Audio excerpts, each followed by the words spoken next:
मुमरा कौसा में हॉस्पिटल्स यानी बिजनेस है। इन लोगों में इंसानियत नाम की चीज़ नहीं। ज़्यादातर हॉस्पिटल्स जो है वो बिल, एक्सेस बिल लगा लगा के लोगों को लूट रहे हैं। ये मैं मानता हूँ कि म्यूनसिपल कॉरपोरेशंस में कुछ इक्विपमेंट में कुछ फैसिलिटीज़ की कमी है, लेकिन इसका मतलब ये नहीं कि म्यूनसिपलिटी के हॉस्पिटल्स नाकारा हैं। वो काम करते हैं। आप जाके देखिए, शिवाजी हॉस्पिटल्स के भी आईसीयू ऐसे आईसीयू है जो आपके प्राइवेट हॉस्पिटल के आईसीयू भी फेल है उसके सामने। ये मैक्सिमम हॉस्पिटल्स के यही हाल है। कुछ मामलों में मेडिकल्स के नाम पे लूटा जा रहा है, तो कुछ मामलों में बिल्स के नाम पे लूटा जा रहा है। और उसमें भी सेटिंग से कुछ पॉलिटिशियंस की ऐसी सेटिंग है कि आप बिल बढ़ाइए, हम आके थोड़ा बहुत कम कराएंगे और बिल पेड करवा देंगे। तो आदमी जाए तो कहाँ पर जाए।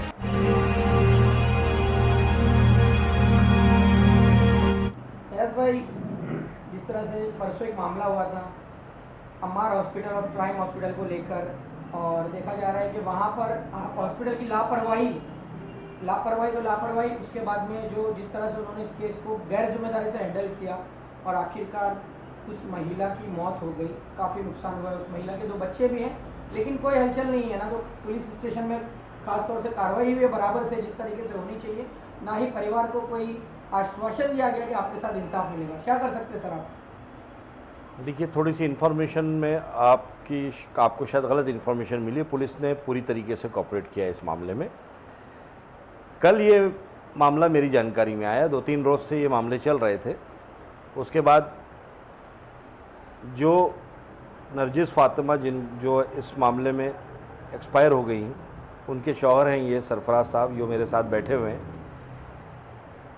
इनको कल मैंने मुलाकात किया, मुझे बुलाया गया पुलिस स्टेशन में।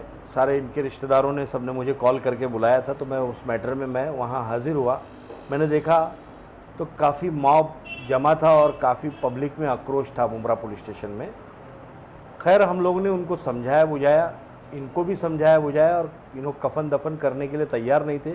इन लोगों की मांग थी कि किसी तरीके से पहले एफआईआर हो, उसके बाद हम कफन दफन करेंगे। लेकिन खैर, पुलिस प्रशासन ने भी बहुत अच्छे ढंग से संभाला, समझाया। ख़ासकर सीनियर मधुकर कड़ साहब और वलदकर साहब, इन लोगों ने बहुत अच्छी तरीके से इनको समझाया। बाद में मैंने इनको समझा बुझा के कब्रिस्तान भेजा, कफन दफन हुआ। और मुझे सीनियर साहब ने कहा कि कल सुबह अयाज भाई इनको लेकर आइए, मैं सुबह सुबह इनका स्टेटमेंट कराता हूँ और स्टेटमेंट दाखिल करके इनके सारे एविडेंस लेके कार्रवाई शुरू कर देता हूँ। खैर, वो सुबह मुझे खुद पुलिस स्टेशन से वलदकर साहब का कॉल आया। खुद सीनियर साहब ने इंटरेस्ट लिया। आज 4 घंटा इनका स्टेटमेंट मैंने कराया बिठाकर, और माशाल्लाह से स्टेटमेंट रिकॉर्ड हो गया इनका, इनके सारे रिलेटिव्स के। देखिए, मेडिकल काउंसिल के रूल हैं, जो सुप्रीम कोर्ट का ऑर्डर ये होता है कि किसी भी हॉस्पिटल्स या डॉक्टर्स पे कार्रवाई करने के पहले समिति की परमिशन ली जाती है। तो वो 2 रोज़ में, और तब तक पोस्टमार्टम रिपोर्ट भी आ जाएगी। तो पुलिस ने हमें भरोसा दिया है कि पोस्टमार्टम रिपोर्ट आने के बाद और समिति की रिपोर्ट आते ही हम उन पर एफआईआर दाखिल करेंगे। सर, लेकिन सर कहीं ना कहीं ये देखा गया है कि मुमरा में हॉस्पिटल जो है लॉकडाउन से पहले भी दूसरा मामला सामने आया है। लॉकडाउन में भी ऐसे ही एक मामला सामने आया था जो कि एक प्रेग्नेंट लेडी की रिक्शे में मौत हो गई थी। उसके बारे में भी आप लोगों ने बहुत सारी लड़ाइयाँ लड़ी, यहाँ तक कि उनको जो है उनका हक भी मिला, उनको मुआवजा भी मिला। लेकिन आखिर कब तक यह हॉस्पिटल की जो है ऐसी मनमानी चलती रहेगी? देखिए, जहाँ तक मेरी जानकारी में जब भी कोई मैटर आया है, मैं फ़ौरन उठकर गया हूँ। पिछली बार जो लॉकडाउन में जो महिला की डेथ हुई थी, वो भी प्रेग्नेंट ही औरत थी। उस मैटर में भी मैंने ही पहल करके उसको एफआईआर की शक्ल दिया, और आज माशाल्लाह से उनको इंसाफ मिला। इसी तरीके से इंशाल्लाह ये नरजिस फातिमा वाले मैटर में भी मैंने इंटरेस्ट लिया है। अल्लाह ने चाहा तो जल्द से जल्द इसमें इनको इंसाफ मिलेगा। और जो जालिम है, जिन्होंने जुल्म किया है, गलत तरीके से ऑपरेशन किया है, जबकि मुझे सुनने में आया है कि वो मेडिकली वो डॉक्टर भी है ही नहीं, उनके पास डिग्री भी नहीं है, और हॉस्पिटल वेल एक्विप्ड भी नहीं है। इक्विपमेंट तो होना चाहिए हॉस्पिटल में। उसको देखते हुए उनको हॉस्पिटल में ना, इन्होंने कोई फॉर्म पर सिग्नेचर भी नहीं किया कि ऑपरेट करने के लिए। तो किसकी परमिशन उन्होंने ऑपरेशन किया? सर, हॉस्पिटल की बिल को लेकर के क्या कहेंगे? जिस तरह से जो गरीब तबके के लोग इमरजेंसी में चले जाते हैं, लोगों का कहना यह है कि शिवाजी हॉस्पिटल बहुत दूर पड़ता है और अपने मुमरा में करीब होने की वजह से वो चले तो जाते हैं, लेकिन कहीं ना कहीं गरीबी की वजह से और पैसे ना होने की वजह से उनको झेलना पड़ता है। कहीं तो ये भी देखा गया कि हॉस्पिटल वाले 10 से 15-20 हज़ार रुपये अगर माफ़ नहीं कर पाते हैं तो उनको कहते हैं कि आपका पेशेंट तब तक रहेगा यहाँ पर जब तक कि आप बिल ना भरें। तो ऐसी स्थिति में या तो बिल भरने वाला बंदा खुदकुशी कर लेता है या तो किसी तरह का गलत कदम उठाने में मजबूर हो जाता है। देखिए, मुमरा के हॉस्पिटल्स की हालत पर मैं पहले भी बोल चुका हूँ, आपके चैनल पर और काफ़ी चैनल्स पे इस बारे में बातचीत हो चुकी है मेरी। मुमरा कौसा में हॉस्पिटल्स यानी बिजनेस है, इन लोगों में इंसानियत नाम की चीज़ नहीं। ज़्यादातर हॉस्पिटल्स जो है वो एक्सेस बिल लगा लगा के लोगों को लूट रहे हैं। ये मैं मानता हूँ कि म्यूनसिपल कॉरपोरेशंस में कुछ इक्विपमेंट में कुछ फैसिलिटीज़ की कमी है, लेकिन इसका मतलब ये नहीं कि म्यूनसिपलिटी के हॉस्पिटल्स नाकारा हैं, वो काम करते हैं। आप जाके देखिए, शिवाजी हॉस्पिटल्स के भी आईसीयू ऐसे आईसीयू है जो आपके प्राइवेट हॉस्पिटल के आईसीयू भी फेल है उसके सामने, अच्छा इलाज करते हैं। ऐसा नहीं कि हाँ कहीं पर कुछ कमियां रह जाती है तो हम लोग हैं ना, पॉलिटिशियंस हैं, सोशल वर्कर है। ये चीज़ भी देखने में आई है, जिस हॉस्पिटल में आप एडमिट है जी, दवाइयाँ भी आपको वहीं से लेनी है, इस तरह का यहाँ पर फोर्स किया जाता है। प्लस ड्रग प्राइस कंट्रोल का जो एक्ट है उसकी भी धज्जियाँ उड़ रही हैं यहाँ पर। लेना है तो हमारे हॉस्पिटल से लीजिए, जितने में हम दे रहे हैं उतने में लीजिए। इसके साथ ही टेस्ट, इंसान का इलाज होने से पहले इतने टेस्ट उसको दे दिए जाते हैं, गैर जरूरी टेस्ट। देखें हमने, मैं आपकी बात से सहमत हूँ। उन टेस्टों में ही इंसान की आधी जमा पूंजी खत्म हो जाती है, तो आखिर फिर वो इलाज के लिए करे तो क्या।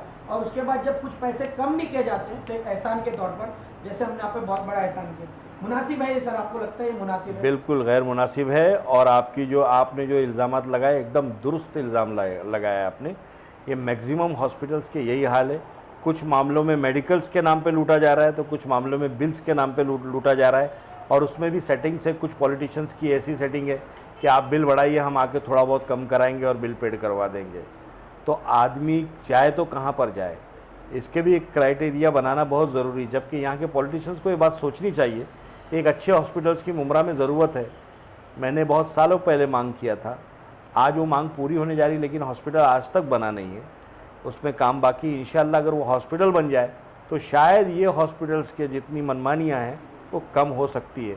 लेकिन हमारे यहाँ के पॉलिटिशियंस को इस बारे में पहल करनी चाहिए, और मैं इंशाल्लाह हमारे स्थानीय आमदार से भी इस बारे में कहूँगा कि भाई इस पर कार्रवाई करें।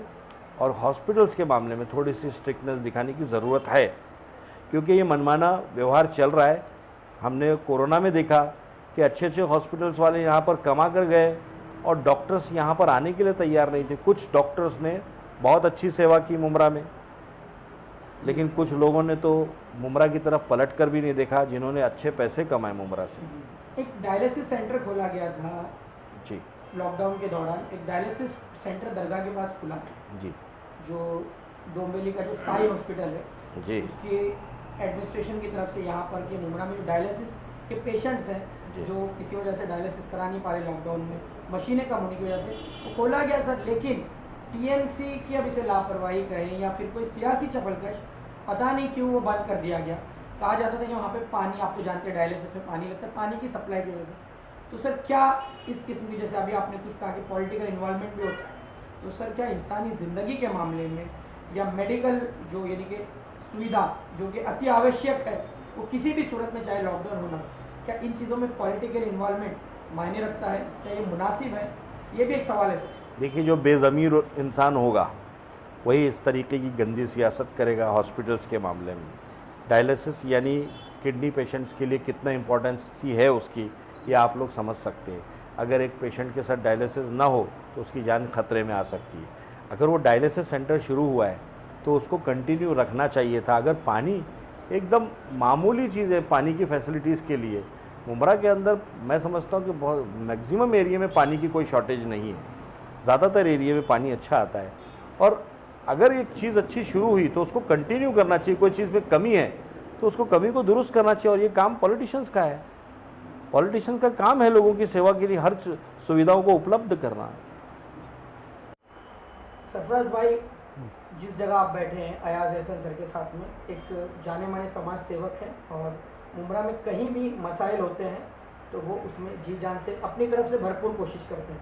आपके मामले में भी जैसे पुलिस का पूरा सहयोग दिलवाया आपने, क्या अपील करेंगे मुमरा की आवाम से? क्योंकि आपके साथ तो एक बेहतर हाथ लग गया है, उम्मीद करेंगे कि आपकी परेशानी दूर हो जाएगी, बहुत हद तक आपको इंसाफ मिलेगा। फिर भी आप क्या अपील करना चाहेंगे मुमरा की आवाम से? मुमरा की आवाम से अपील करेंगे कि मेरे को सपोर्ट करें और जो मेरे साथ हुआ है और किसी के साथ ना हो। अम्मार हॉस्पिटल, प्राइम और तुम्हारा कालसेकर इन हॉस्पिटलों में ना जाएं। ज़्यादा से ज़्यादा कोशिश ये करें कि कलवा जैसे हॉस्पिटल में जाके ट्रीटमेंट कराएं, क्योंकि जो मेरे साथ हुआ है, मैमुना मैडम ने पूरा केस ख़राब कर दिया। आज मेरे बच्चे यतीम हो गए। मैं क्या बताऊं आपको, समझे, मैं क्या बताऊं, मेरे साथ हुआ। लेकिन पुलिस ने बोला है कि हम आपका साथ एंड तक देंगे। अयाज भाई ने बोला मैं आपके साथ एंड तक खड़ा रहूँगा, आप घबराना नहीं, टेंशन लेना नहीं, जब जब बुलाओगे मैं आपके लिए हाजिर हूँ। एक आपके परिवार के किसी सदस्य से हमारी बात हुई थी, तो उन्होंने एक आरोप ये भी लगाया था कि अम्मार हॉस्पिटल की तरफ से ये एक्सक्यूज़ भी दिया गया था कि हमें लगा कि शायद आपकी फाइनेंशियल कंडीशन वैसी नहीं है, तो हमने आपको इन्फॉर्म नहीं किया बच्चेदानी के बारे में। क्या ये सही है?